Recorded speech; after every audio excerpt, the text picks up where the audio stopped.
Vamos a orar. Padre, gracias por la oportunidad que nos das el día de hoy de estar aquí al frente. Difícil subir a un púlpito. Pareciera ser cotidiano, Padre, pero no lo es. Porque detrás de esto tenemos que tener una vida íntegra. Una vida, Señor, que respalde lo que hablamos. Asimismo, los que asistimos a una iglesia. Asimismo, los que compartimos el Evangelio con las personas. Integridad es algo que deberá caracterizar a cada uno de nosotros. Por tal motivo, Dios, gracias, porque nos das la oportunidad de estar aquí. Gracias por los hermanos en la fe. Gracias, Padre, porque rogamos tu bendición. Que las palabras que vayamos a transmitir el día de hoy sean benéficas. Que las palabras que transmitamos el día de hoy sean bajo tu dirección. Que las palabras que salgan de nuestra boca sean, Señor, que edifiquen. Y Padre, más aún, que tu Espíritu Santo llene nuestros corazones. Cualquier cosa, Padre, antes que todas las cosas, perdona nuestras faltas. Perdónanos, Dios, y permítenos compartir el Evangelio. Por Cristo Jesús. Amén. Amén. Buenos días, hermanos, muy buenos días. No soy de muchas palabras, siempre que uno sube al púlpito se pone muy nervioso. Pero sí les voy a pedir algo. Cuando vamos a las iglesias, visitamos muchas iglesias. Siempre tratan de sentarse en los lugares más al frente, de tal manera que todos aquellos que llegamos tarde nos quedemos en la parte de atrás. Así que les invito, vamos a compartir la palabra. Venga para acá, venga, pase usted a los asientos de enfrente. Sé que es incómodo lo que le estoy pidiendo, pero yo le invito, por favor, pase, venga acá, que vamos a compartir la palabra, vamos a aprender de ella. Y cuando vaya usted a la casa de Dios, busque los lugares de enfrente. No los de mero enfrente, porque luego ahí tenemos invitados y nos tienen que correr para atrás. Pero sí los de parte de allá.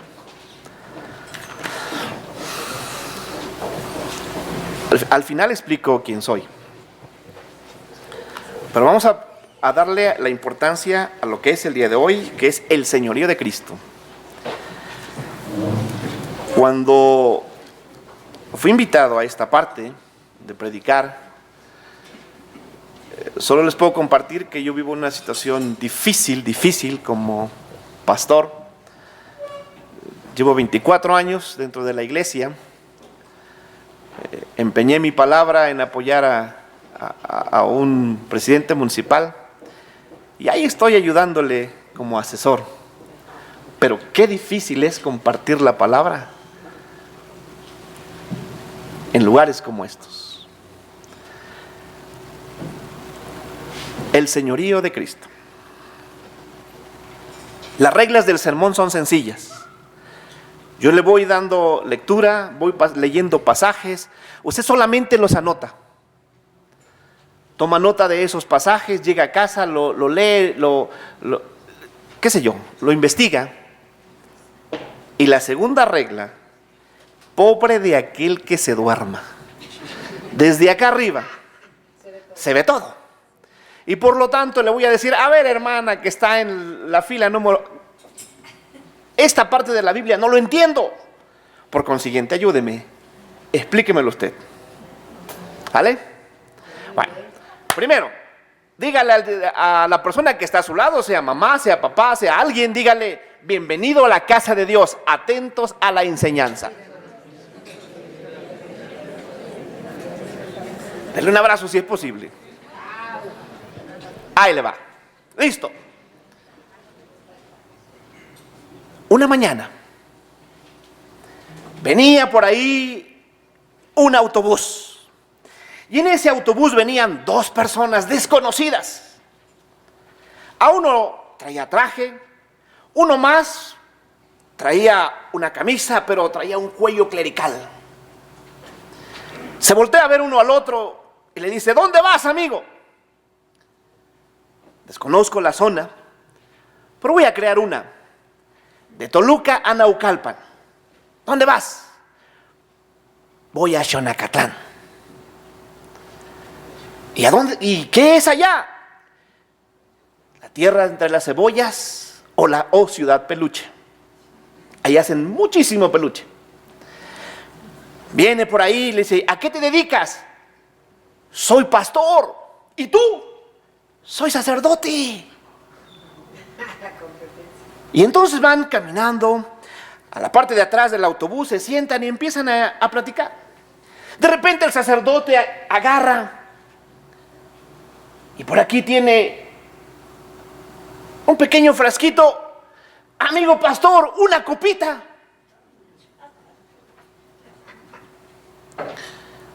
¿Perdón? Amigo pastor, una copita. No, los evangélicos, los cristianos, no tomamos. No sabes de lo que te estás perdiendo. ¿A dónde va, compañero? Voy a un bautizo. La plática continúa. Amigo pastor, mire, un cigarrito. Óigame, presbítero Daniel, ¿no? ¿Qué no sabe que los evangélicos, protestantes, cristianos, no fumamos? Ay, Dios mío. Mire, voy a un bautizo. ¿Ya ve cómo son los bautizos en los pueblos? ¡Y! Fiesta y fiesta y fiesta. Y si fuera boda, peor tantito, 8 días hacer tamales, qué sé yo. Mire, amigo pastor, lo invito a que se baje en Xonacatlán. Vamos al bautizo y después hay bailongo, pastor. Que, por favor, compañero sacerdote, ¿qué no sabe que los evangélicos cristianos no tomamos, no fumamos y no bailamos? De repente el sacerdote baja, kilómetro 45, decide bajarse y ya va bajando las escaleras y el pastor le dice, adiós amigo sacerdote, me saludas a tu esposa. El sacerdote se voltea y le dice, amigo pastor, ¿qué no sabes que los sacerdotes impuestos por allá en el año de 1492 después de Cristo, ¿no sabes que no nos casamos? El pastor lo voltea a ver y le dice, no sabes de lo que te estás perdiendo. Esta historia me conecta con el tema que vamos a tratar, el señorío de Cristo. Pues muchas veces pensamos, o muchas veces personas vivimos con esa pequeña sensación que hay algo que nos estamos perdiendo y que otros están disfrutando y que nosotros no. Para ello he recurrido a 2 hombres de la Biblia que nos muestran esta dinámica, que nos muestran esta funcionalidad del Evangelio y que además nos muestran su fidelidad. Voy a recurrir a 2 profetas enamorados, a 2 hombres eternamente enamorados. Pero qué difíciles historias. ¿Usted lee su Biblia? Vamos a ver si la lee. Ahorita vamos a ver si la lee.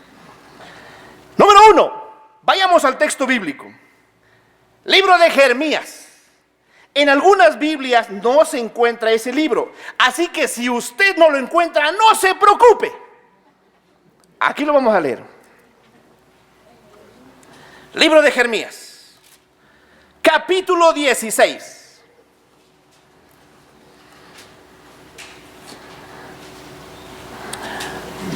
Dice así, léalo conmigo. Vino a mí palabra de Jehová diciendo, no tomarás para ti mujer, ni tendrás hijos ni hijas en este lugar, Porque Jehová dice que los hijos y las hijas nacidos en este lugar, las madres que los den a luz y los padres que en esta tierra los engendren, morirán de dolores, enfermedades, y no serán llorados ni sepultados, sino que será como estiércol sobre la faz de la tierra, con espada y con hambre serán consumidos, y sus cuerpos servirán de comida a las aves del cielo y a las bestias de la tierra. Esa es una palabra que ningún joven no casado quisiera escuchar. Escúchenlo bien. Esto es una palabra que ningún joven casado quisiera escuchar. Más al rato me referiré a aquellos que somos casados. Así que vamos a ver la vida de este profeta, Jeremías, un profeta que le tocó vivir en tiempos muy difíciles. Dios iba a traer un gran juicio sobre el pueblo de Israel, e iba a utilizar a una gran nación llamada Babilonia para castigar la idolatría, la impiedad de su pueblo y de su nación. Ese es Jeremías. Ese es el contexto en el que se desenvuelve este pasaje y este profeta. Babilonia amenazaba a Tlalnepantla, ¿no? Babilonia amenazaba. Y de repente estaba por aquí el rey o el presidente municipal o qué sé yo, y estaba rodeado de varios consejeros, regidores y qué sé yo, y más adelante un cabildo. Pero por ahí había un grupo de profetas atrás de ellos. Y este rey, que por cierto, ¿cómo se llamaba? Nunca lo he leído, Todavía no digo el nombre. Pero a ver, hermana, usted, antes de que se me duerma, que no es cierto, usted que lee la Biblia, ¿cómo se llamaba el rey en la época de Jeremías? No tiene que saberlo, porque si lo sabe, recuerde los exámenes de la primaria, secundaria, universidad, bachillerato, doctorado, lo que haya hecho. Lo que más se va a acordar usted es lo que nunca se acordó. ¿Sí se acuerdan de eso? De las preguntas que menos nos acordamos el día del examen, es de lo que más nos vamos a acordar. Así que lo interesante el día de hoy es, primera estrategia, buscar historias que ustedes conozcan, buscar historias de las más profundas que casi no se tocan. Esa es la idea. ¿Cómo se llamaba el rey? ¿Ha pecado? No. Dios. Primer problema, no leemos mucho la Biblia. Algo que nos debe de caracterizar a los cristianos evangélicos es que si le vamos a predicar al de al lado que no conoce de Dios, si usted ve por ahí caminando a dos jóvenes, uno blanquito, uno morenito, una corbata, ¿qué dice? Los mormones. Si usted ve por ahí alguien que va con su portafolio, ¿qué dice? Y tocando casa por casa, ¿quién es?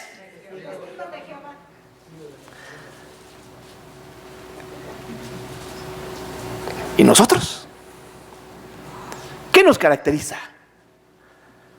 Usted y yo que somos evangélicos, nos debe de caracterizar el dominio de la palabra ¿de qué? De Dios. El rey se llama Sedequías. Por ahí estaba Sedequías sentado. Y de repente le dice a todos, no confiaba en su cabildo, era un hombre que fue puesto por Dios. Era un hombre que después de que se divide el reino, norte y sur, de manera inmediata él queda al frente.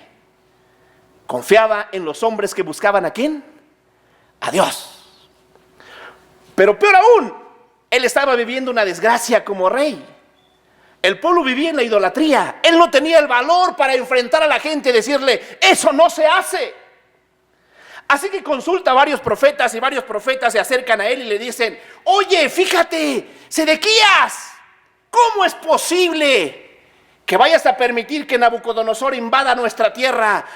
Y recuerda que cuando venga Nabucodonosor, resiste, saca las armas, protege la ciudad. No es posible que el Dios Todopoderoso sea capaz de abandonarnos. No es posible. ¿Quién te lo dice? Nosotros somos profetas. Sedequías escucha esa voz. Claro, los profetas que buscan a Dios me están diciendo que resista, que no entregue la ciudad. Eso me están diciendo. Ellos han orado, ellos se pasan mañana, tarde y noche orando. Ellos vienen al templo y doblan sus rodillas. Ellos, claro, debo de obedecer. De repente se acerca por ahí un pequeño hombre. Amado rey Sedequías, cuando venga Nabucodonosor, entrega la ciudad. Quiero que la entregues. He pasado las mañanas en la montaña, porque se creía que Dios vivía en las montañas. Isaías, Moisés, Abraham, aquellos profetas se alejaban de Dios. No, se alejaban de la comunidad. Pero tenían una relación directa ¿con quién? Con Dios. Siempre en las iglesias hay hombres que pasan sus días, mañanas y tardes orando aquí. Y que cuando hay algún problema en la iglesia, todo el mundo sabe, vayamos a ver al hermano Juanito. Ese es un hombre ¿de qué? De oración. Espero que haya aquí uno, o haya más de uno. Siempre cuando tengan un problema, siempre hay 2, 3 líderes que son de oración. Entonces se acerca este hombre.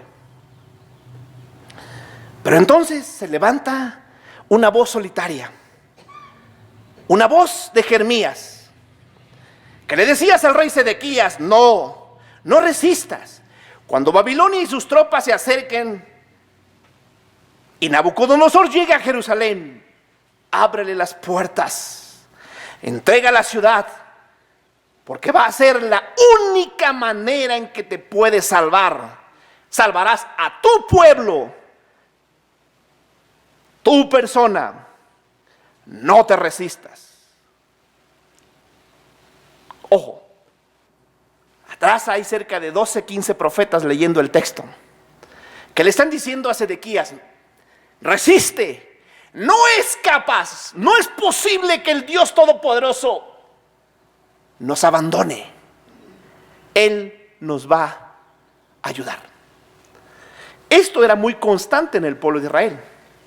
De manera inmediata, batallas atrás, en una mañana por ahí estaba alguien y le decía: Dios, ¿qué hago? ¿Qué hago? Voy a ser invadido por los jebuseos. Libro de Samuel, capítulo 5. Voy a ser invadido. ¿Qué hago, Dios? Mira, son muchísimos. ¿Y yo qué voy a hacer? Y Dios le dice: dobla tus rodillas. Los jebuseos todavía se ríen y le dicen: mira, si algo va a pasar es que a nuestros cojos y nuestros ciegos te van a pegar. Y entonces aquel hombre se acerca a Dios y le dice: Dios, son muchos, ¿qué hago? Dobla tus rodillas y enfrenta. Así que esto era muy constante en el pueblo. Quien ha leído la historia, sube el pueblo jebuseo y de manera inmediata el pueblo de Israel se defiende, gana la batalla. Y de ahí viene el dicho: a la casa de Jehová no entrará ni cojo ni ciego, que posteriormente se hace una ley y no se permitía que ningún enfermo entrara a la casa de Dios. Hasta que llega Jesús y le pone orden y le dice: mujer, ven para acá. La pasa al frente y la sana, y se para un hombre del Sanedrín y dice: no la toque, no, ¿cómo es posible que la metiste al templo? Y Jesús le dice: y la sana. Las historias son emocionantes. Paulo Freire dice que lo que falta el día de hoy es que volvamos a aquellas historias, a rescatar las historias que nos dieron vida. Entonces el profeta, ellos sabían que estaban en la idolatría. Ellos sabían que había prostitución en el pueblo. Ellos sabían que había desobediencia. Ellos sabían que no había lealtad a Dios. Los falsos profetas imperaban por encima de aquella voz solitaria. Sedequías entonces actuó, resistió. Nabucodonosor, y todos ustedes conocen la historia. Nabucodonosor nos invade. Pero lo curioso de esto es que frente a esa voz de todos, Jeremías era el único profeta que decía: entrega la ciudad. Así que los profetas, la iglesia entera o el pueblo entero en ese momento lo acusó de alta traición. ¿Cómo es posible que un profeta diga que entreguemos la ciudad? Y muchos más profetas dicen: no la entregues, resiste. La popularidad de ese momento era que no entregáramos la ciudad. Pero una voz solitaria, no popular, porque también dejó claro, cuando uno lee la Biblia, nos topamos que el evangelio, la vida cristiana, no es popular. El día de hoy es tan común, somos novios, no pasa nada, las relaciones no pasa nada, las caricias pueden llegar más allá, no pasa nada. Cuando la Escritura nos marca un límite.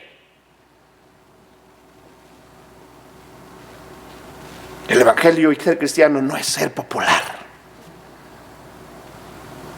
Entonces, este profeta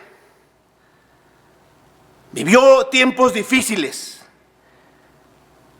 y fue el profeta que le dijo a Nabucodonosor: entrega la ciudad.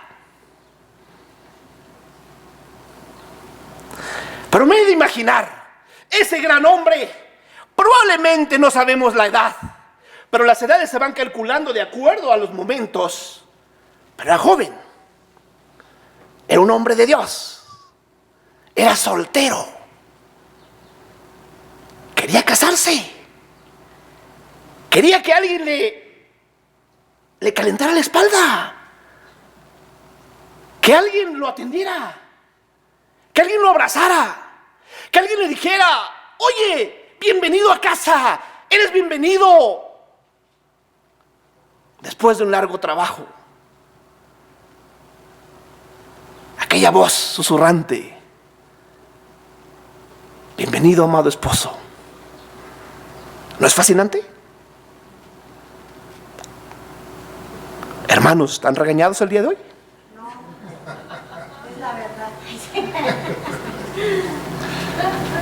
Es fascinante esa voz. Aquel profeta deseaba casarse. ¿Cómo la ve? No está pidiendo nada malo. Él quería casarse. Él quería tener hijos. En el capítulo 16 le llega una voz de Dios.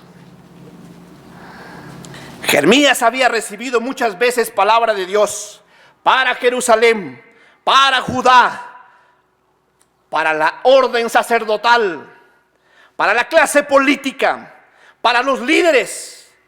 Muchas veces eran palabras de juicio, de condena.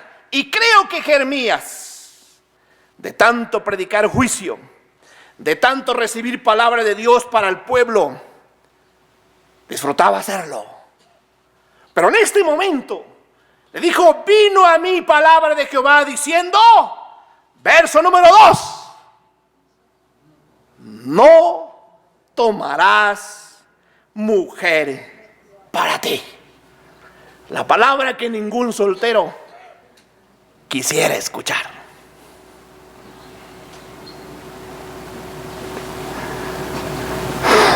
Jeremías, el profeta. Yo me imagino la expectativa de Jeremías. Ahora esta palabra no puede ser para Jerusalén. No puede ser para los sacerdotes, para la clase política. ¿Por qué a mí? ¿Por qué a mí? ¿Acaso no soy yo el profeta, el pastor, el miembro de la iglesia que te sirve, que viene todos los domingos? Yo no me emborracho, yo no voy a esto, yo no voy al otro. Yo vengo domingo tras domingo, sacrifico muchas cosas. ¿Por qué a mí?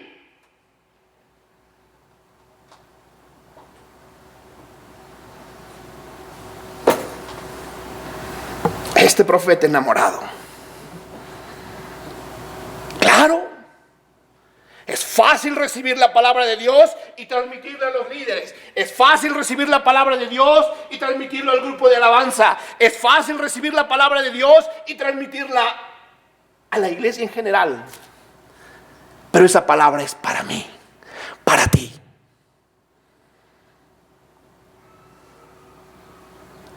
Yo creo que esas palabras, insisto, que ningún soltero quisiera escuchar. A los jóvenes, imagínense tener una vida célibe el resto de sus vidas. Eso solo pasa con los sacerdotes. Bueno, eso creemos, ¿va?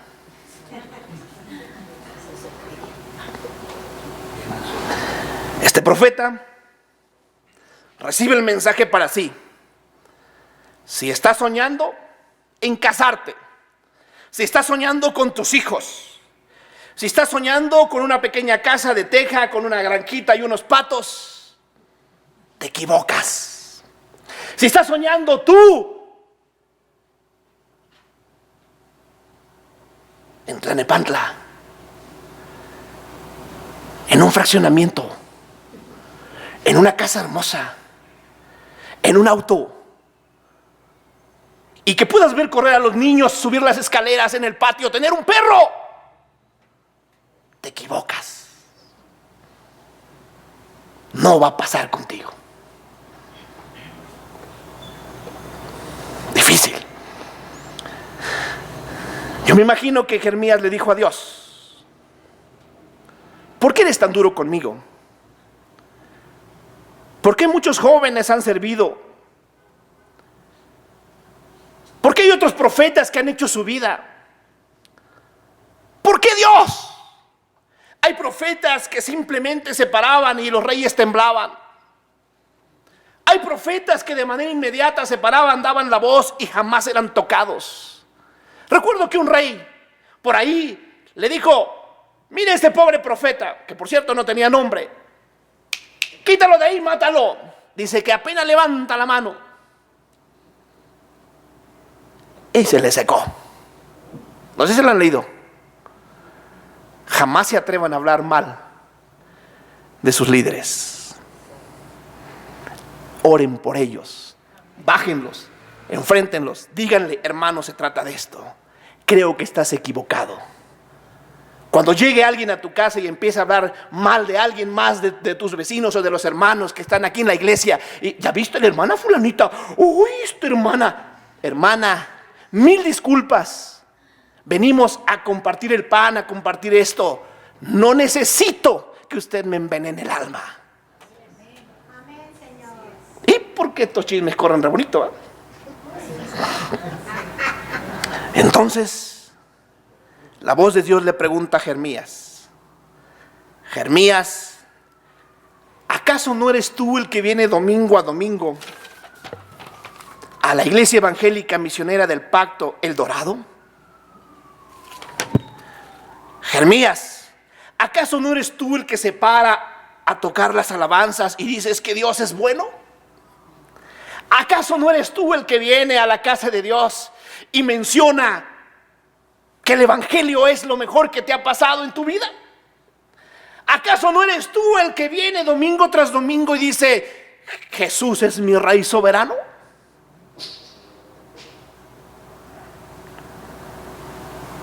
¿Qué va a pasar? ¿Qué me estás diciendo? Pregunto, Jeremías, ¿has predicado? ¿Has predicado eso?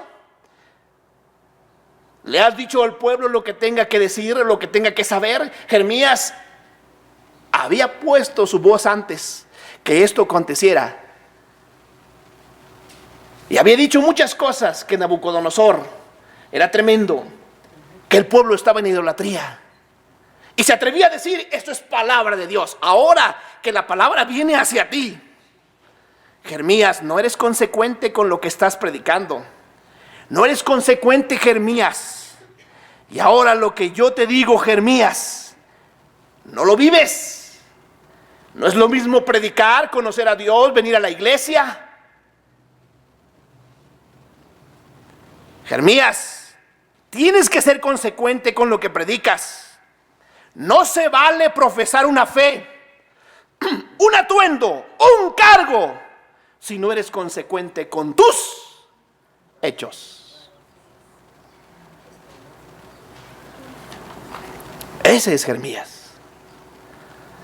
Jeremías para mí es un modelo en este mundo tan explotado, en este mundo donde las cosas parecieran ser normales, en este mundo donde los valores que son puros desde su creación hoy se desvinculan, donde Dios dijo esto es esto, esto es esto, a través de la estructuración de los valores, pues, que más adelante se le llamó ética, luego moral y luego moralidad. El día de hoy se cuestionan. Se va a casar, no hay problema, pero son dos hombres. Pues es que es la tolerancia.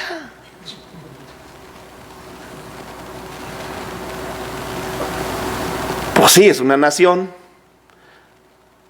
es un estado, es un distrito que maneja sus propios valores. Pero nosotros nos regimos de acuerdo a la palabra de ¿quién? Y lo siento. Pero, ¿vas a ser magistrado? ¿Te van a quitar tu trabajo? Bueno, ¿y esto qué importa? Hay muchos más. El problema es que le tenemos miedo a salirnos. El problema es que tenemos miedo a defender lo nuestro. El problema es que ya casi nadie se aferra a los valores de la palabra ¿de quién? De Dios. Oiga, pastor, hay que hacer esto. Pero, hermana, eso no se vale. Pues mire, ¿qué le parece si la tantitito la distorsionamos?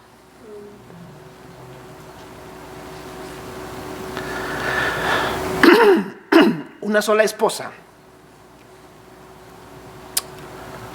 Pastor, ¿una sola esposa? Mexicano, que no tiene una canita al aire. Ese no es mexicano, pastor. ¿No? Porque venimos a la iglesia. Algo que aprendí yo toda la vida, crecí en un ambiente eclesiástico. Desde la infancia hasta la adultez. Y de repente me voy a un sistema donde pues, toda la vida fue mi iglesia, la iglesia. Y de repente veo que estoy en un palacio y de repente veo que llegan personas, mujeres, etcétera, etcétera, y demandan a fulano de tal. Y dije, ay, Dios mío, ese es un anciano de la iglesia, demandado porque no paga pensión, pero si vive con su mujer. No, es que la pensión es para la otra. Aquí tenemos una vida, allá afuera damos otra. Aquí decimos, Dios, bendito sea tu nombre, y allá afuera maldecimos a la mujer y a mucho más. A la esposa. Padre, gracias por esta mujer. Pero allá afuera tenemos una aquí y una más adelante.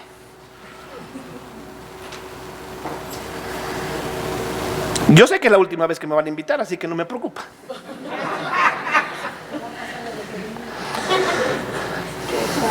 Una sola esposa. Los límites se nos ponen.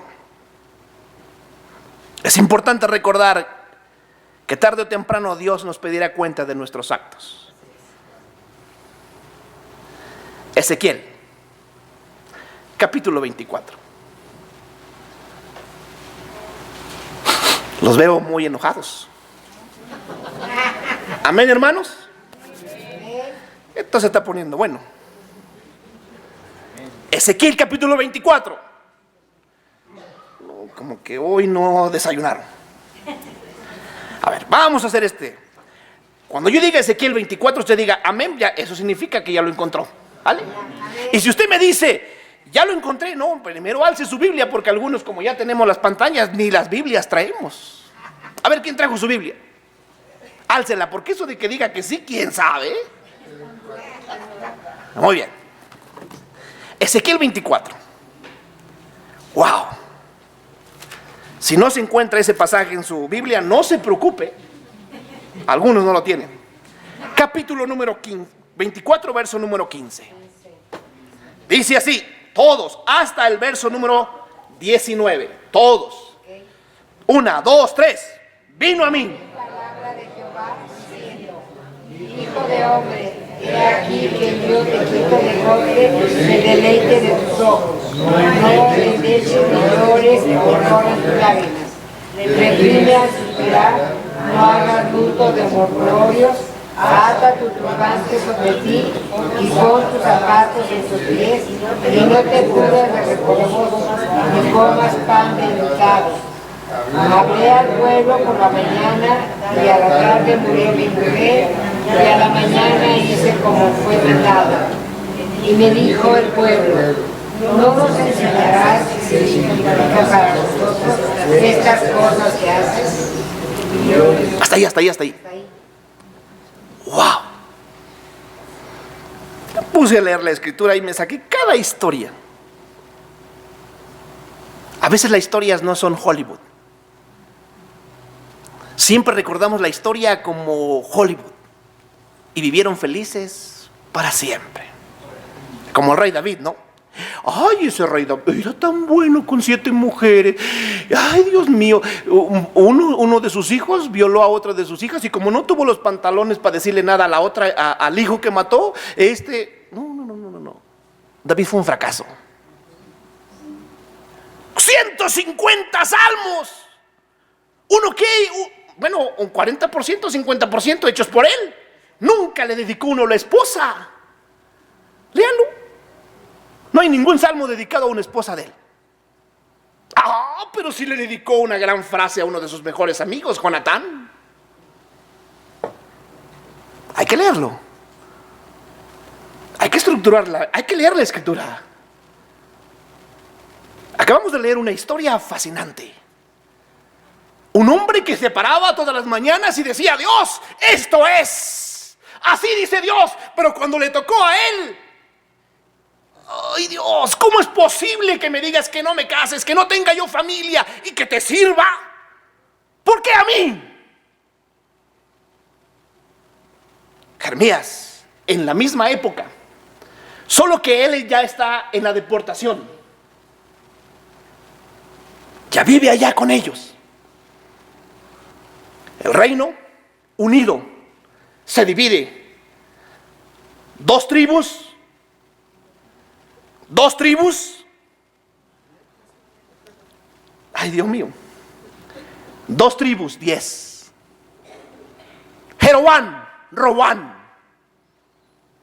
El siervo se llamaba Roboán. Jeroboán. El hijo se llamaba Roboán. E hizo lo malo delante de Dios y fue a consultar a todos los jóvenes: ¿qué hacemos, parranda? ¡Claro! Ese pueblo se desvía. 2 reinos, norte y sur. Después de eso vinieron el primer imperio que nos invade, al pueblo judío. ¿Babilonia? ¿Será? ¿Asiria? ¿Será? ¿Medo-persa? ¿Griegos? ¿Romanos? De tal manera que pasaron 1870 y tantos años, hasta el 13 de mayo del año de 1847, cuando el pueblo judío recupera por primera vez su tierra otra vez. ¿Cómo la ve?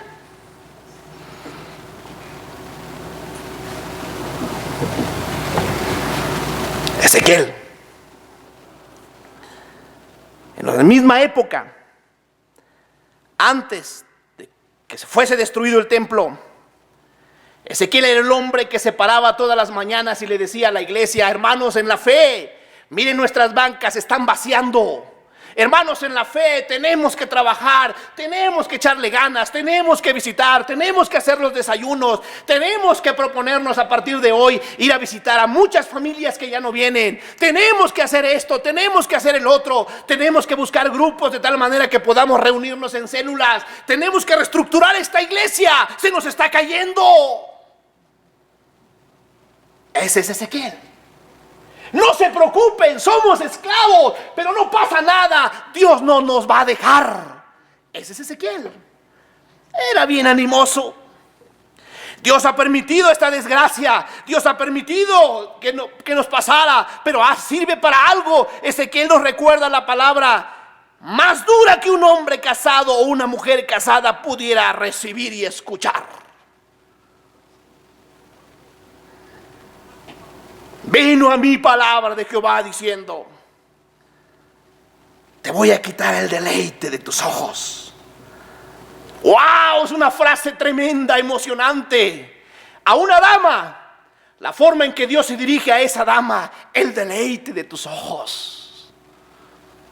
¡Wow! Pablo Neruda se quedó corto. Octavio Paz ni siquiera le llegó a los talones. ¿El deleite de qué? ¿Quién es ese deleite? ¡Wow! Que esa palabra le llegue a un líder de la iglesia: tienes cáncer. ¿Cómo es posible que a mí me dio cáncer? Soy el pastor. Que uno de mis hijos pierda la vida. ¿Cómo es posible que me pase? Yo te sirvo, Dios. Me paro a dirigir los cultos. Me paro a cantar. Vengo a la iglesia. ¿Por qué a mí? A diferencia de Jeremías, Ezequiel era un hombre casado. Probablemente entre los 30 y 40 años. Probablemente con hijos. Porque en el pueblo judío se casaban entre los 18 y 25 años, que es la etapa más emocionante para casarte. Sí, porque cuando te enamoras tienes 16 años, entre 16 y los 18 te enamoras de lo que te falta. ¿No? Por eso algunos nos vamos de nuestra casa. Cuando te enamoras entre los 18 y 23 años, cásate, hermano, eso es divertidísimo. Como dice Cantares, vas todo atarantado. No sabes qué pasa. Eso es emocionante. ¿Cuánto tiempo tengo, por cierto? ¿O ya le paramos aquí? No hay problema. No hay horario. Amén, hermanos. No voy a salir ya, pastor, ya por eso, porque tengo que ir a desayunar a comer con mis hijos, me esperan 50 gentes. Espérame. Ya me voy. Vino a mí palabra de Jehová diciendo, como a Jeremías. Antes de este capítulo, Ezequiel había recibido mensajes para Jerusalén, para Judá, para todo el mundo, para la clase política. Ese Ezequiel era bueno. He aquí, yo te quito de golpe el deleite de tus ojos. Palabras tan emocionantes. Mi lucha en este texto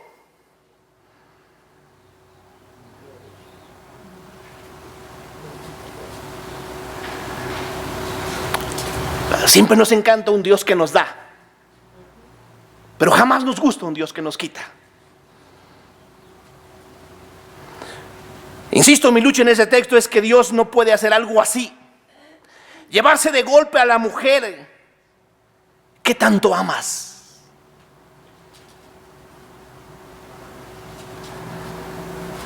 Llevarse de golpe a la mujer que tanto amas, al hijo que tanto amas. ¿Cómo es posible que suceda esto? Soy cristiano. ¿Cómo hablar de fe si nunca has tenido una enfermedad terrible? ¿Usted cree que Abraham fue un hombre, el padre de la fe? No es cierto. ¿Qué herejía dijo el pastor? Sí, no es cierto.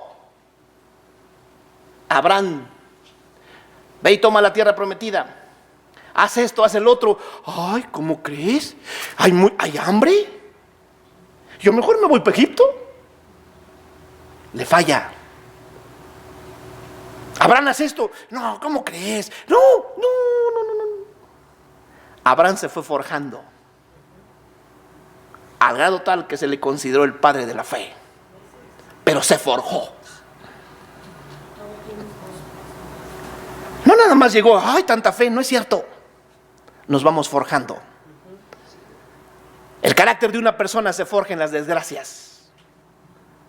La vida de un cristiano que habla de fe y que pone la mano y dice en el nombre de Jesús, que por cierto, el texto nunca dice nada de que digamos en el nombre de Jesús, dice tu fe te ha salvado. El hombre que pone la mano y Dios le bendice a dar sanidad, es por la fe del otro y por la bendición que tiene ese hombre. Pero para que te pase, los cristianos hablamos de fe. No, hermana, no se preocupe, voy a orar, vi los testimonios, voy a orar para que Dios te sane. Ay, Dios, ay, si te acuerdas en tu santa y misericordiosa voluntad, ay, salva a mi hermanita que tiene. En el nombre de Jesús, reclamo, tú le diste la sanidad. El Evangelio me enseña en el libro de Isaías, me dice esto, y Jesús puso la mano y bendijo y sanó. Amén, Tú lo puedes hacer. Así es. El problema es que no nos atrevemos. El problema es que hablas de fe cuando tú ni siquiera has enfrentado un problema tan serio. El problema es que hablas de manera inmediata de paciencia cuando ni a tus hijos se las tienes. El problema es que hablas de amor para tus hijos, pero la palabra amor para nuestros hijos se traduce en algo llamado tiempo. En esa tiranía del tiempo que no andamos, corre para allá, corre para allá, corre para acá, no hay tiempo. El problema es que hablas del Evangelio cuando no le dedicas ni siquiera tiempo para leer la Escritura, y mucho menos para escoger una familia y predicarle hasta que la traigas a los pies de Cristo. Es fácil hablar, es fácil expresarse, es fácil vertir ideas. Tenemos un desayuno, ¿y qué vamos a hacer? Ay, mira, la hermana vino de tal vestido, vino de esto. ¡Ay, la hermana, mira, cómo vino esa hermana, tenía un hijo! El pastor que estaba anterior salió panzón a su hija. ¡Ay, Dios mío! Pero ¿y qué importa? Es un padre de familia. Pues ya oraremos por él. Ya bendeciremos a su hija. Ven, hija, eres bienvenida. La iglesia no es un lugar de exclusión, es un lugar de restitución de personas. Amén. No, yo los veo redormidos, hermanos. O dos cosas, no le entendieron a nada o no me expliqué.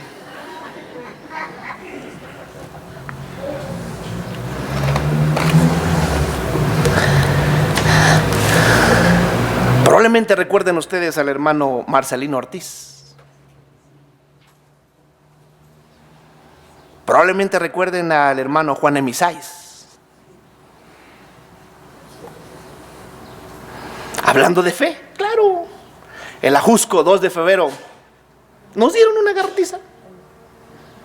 Salimos en los periódicos.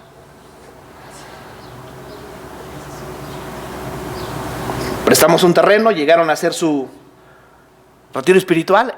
El sacerdote del pueblo tocó la campana y dijo que éramos latifundistas. No es lo mismo hablar de fe, de paciencia, cuando no lo has vivido. No es lo mismo decir que soy cristiano cuando no experimentas el fondo de la palabra cristiano, seguidor de Cristo. No es lo mismo.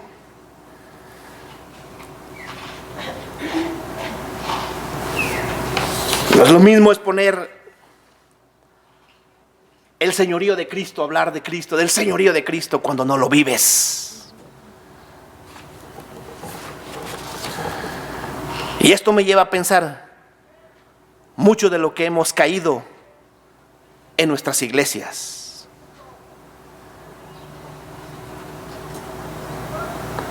Esto me lleva a pensar en la doble vida que enfrentamos a veces cuando asistimos a una iglesia. A veces nuestras iglesias no prosperan por la cantidad de pecado que abunda dentro de nosotros. A veces en nuestra iglesia no pasan cosas extraordinarias porque no molestamos al de abajo. Los chinos dirían que para arriba, ¿va? ¿Me explico? No le causamos ni cosquillas al diablo. Hoy, ¿pero existe el diablo? Todavía hay teologías el día de hoy, ¿no? ¿Existirá? Yo creo que no. Ha de ser una figura literaria. Bueno, son posturas, ¿no? Las razones son difíciles.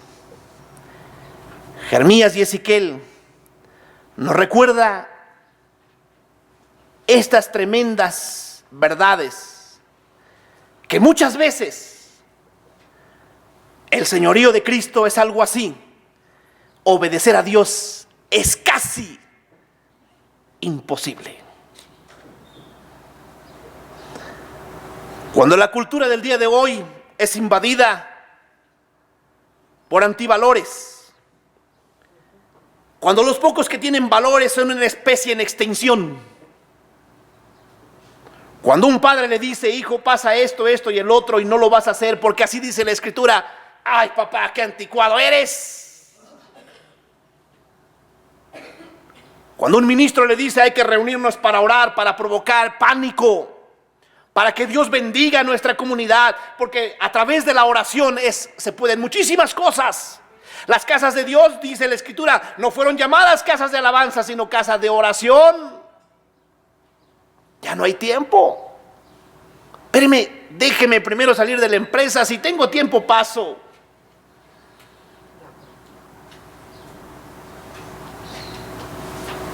Así creemos que vamos a avanzar como iglesia, nos equivocamos. Los jóvenes el día de hoy es común tener relaciones. Los adultos es común tener un segundo frente. La vida cotidiana ya no es santa. Es un intento. Pero la palabra fidelidad a Dios es casi imposible cumplirse en muchas iglesias. Hemos venido aquí para recordar y para decirle la realidad. Hermanos, es imposible que creamos en un Dios que todo nos los va a dar y que no nos va a poner pruebas. Las pruebas son para hacer el carácter de una persona. Si al hermano le pasó una desgracia, no se preocupe. Dios lo está fortaleciendo y le está poniendo para que haga su carácter fuerte. Ay, ya viste, el hermano le pasó esto, no sé qué ha de haber hecho. Y Dios lo está castigando. Jamás Dios castiga. Amén. A ver, porque no lo vi claro. Jamás Dios castiga. Amén.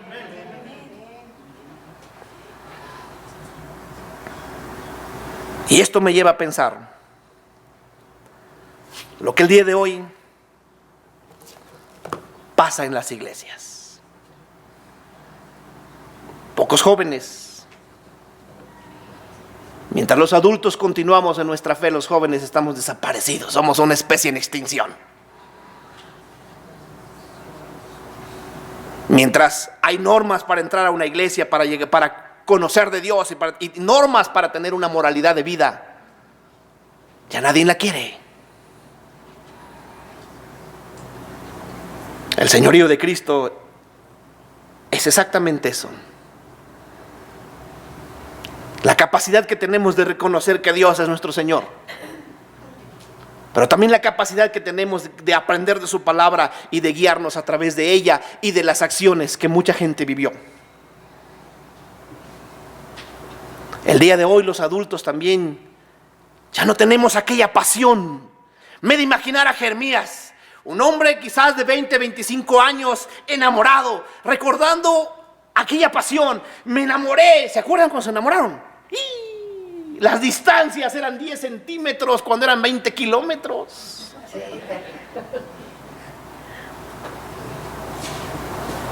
La pasión. Cuando se funda la iglesia hay que construir, hay que hacer esto, hay que hacer el otro, pero ya la tenemos y se convierten a veces en edificios. Tenemos que regresar a nuestra pasión. Quiero rescatar el pasaje, quiero rescatar la forma en que se enamoraron estos dos hombres. Uno amaba casarse y el otro tenía esposa y la amaba y Dios se la quitó. Y no por ello se retiró. Si lee usted Ezequiel 24, exactamente ahí viene la historia. Y Ezequiel tiene 48 capítulos. Eso significa que Ezequiel se paró, siguió de pie, caminando y vámonos. Que esto sigue.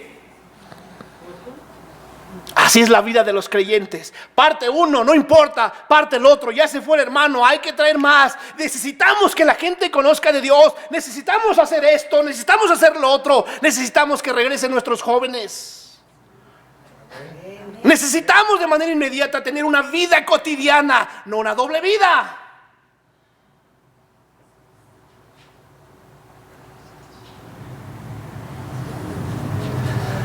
Eso es Dios. Eso es la pasión.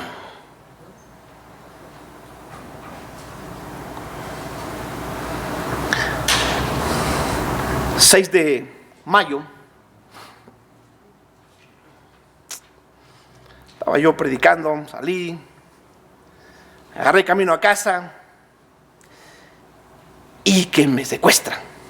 Eso no se da aquí en el DF, en el Estado de México, en esta región, no, eso no se da.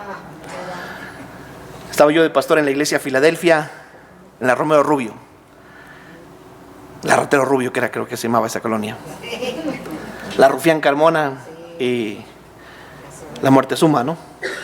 Moctezuma, me equivoqué. 17 días en un cuartito. Bendito sea Dios, salí. 3 años después me declaran un melanoma. Ya se fue el pastor. Pues ya se murió. Pobrecito. ¿Ni modo? Pues no, hay que levantarse. Señor, me lo mandaste, ¿para qué? Para que yo hable de fe. Para eso me lo mandaste. No es lo mismo hablar de fe, de paciencia, de predicación, cuando no lo vives. Víctor Richard, un hombre que fundó una iglesia en Juárez, una enorme iglesia, de repente muere su esposa. ¿Cómo es posible que al pastor le pase eso? Así nos vamos formando los cristianos. Hermanos, el señorío de Cristo es vivirlo, es vivir apasionado. Así como este hombre enamorado llamado Jeremías y el otro mucho más llamado Ezequiel, enamorados. Necesitamos gente apasionados. No voy a salir con el comercial, apasionados para el fútbol, ¿eh? Ay, no, por Dios. Apasionados por Dios, por su trabajo, por lo que tenemos que hacer. Si para ello necesitamos tiempo, esfuerzo y economía, la tenemos que dar. El problema es que ya no existe aquella pasión. Cierra tus ojos. Cierra tus ojos.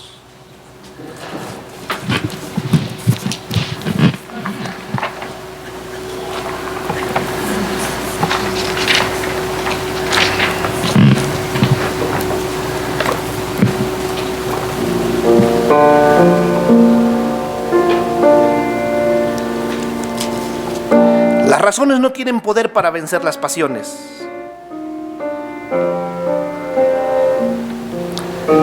El pecado es una pasión que domina. Es una pasión que nos embarga.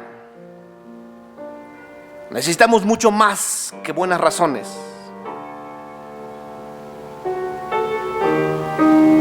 Yo le daba una vez a mis hermanos una y otra vez razones y razones para no engañar, para no cometer los errores, para no pecar.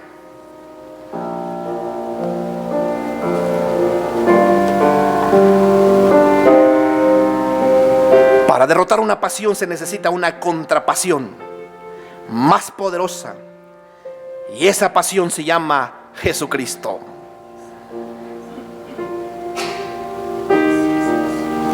Jesucristo el apasionado.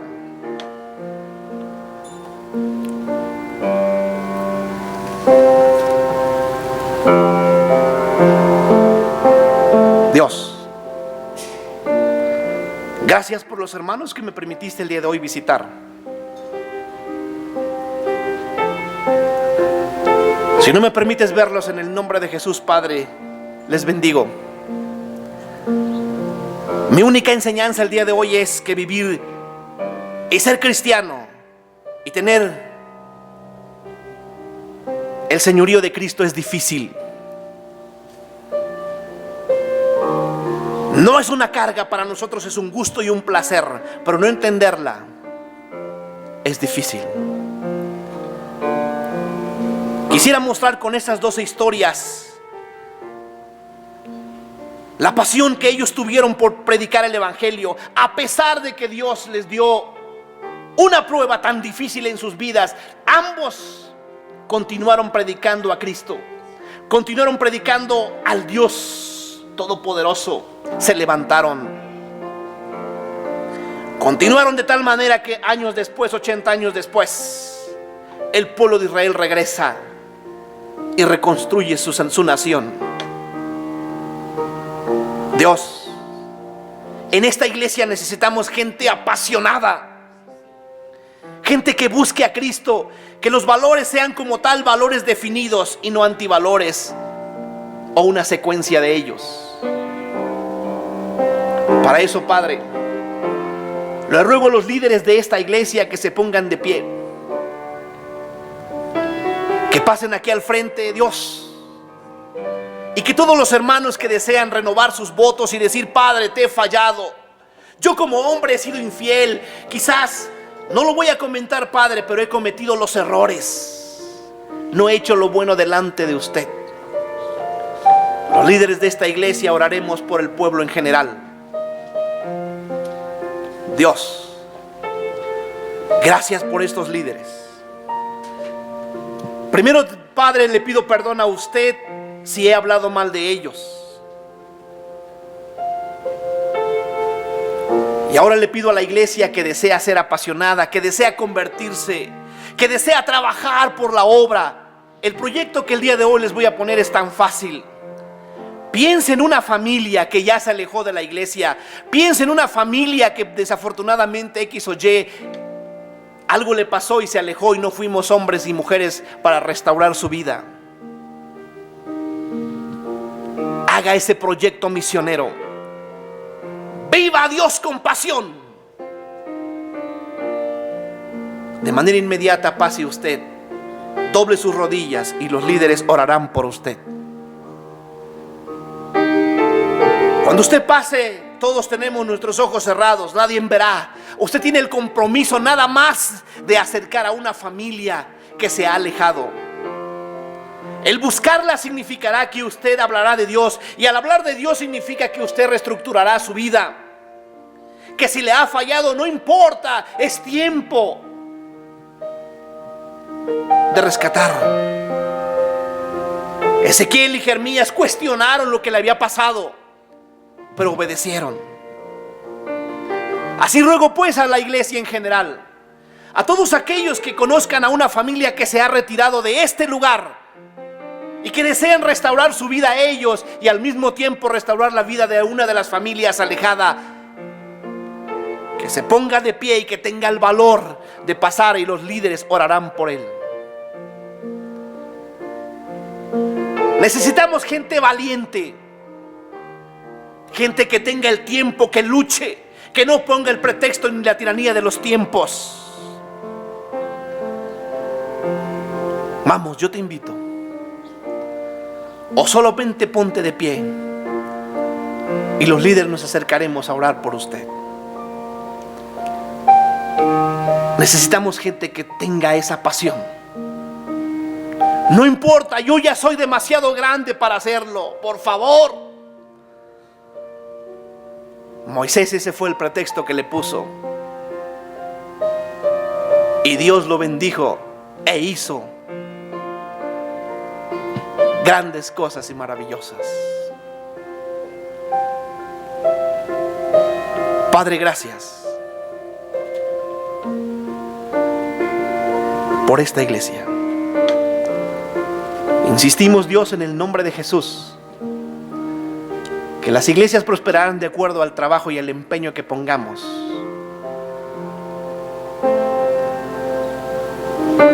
La iglesia en general se pone de pie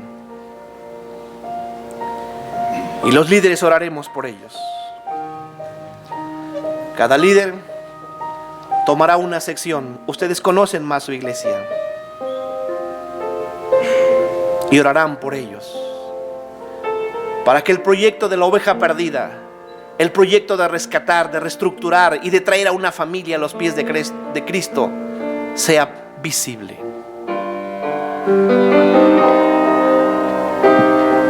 Líderes, oremos por su iglesia. Acerquémonos a ellos.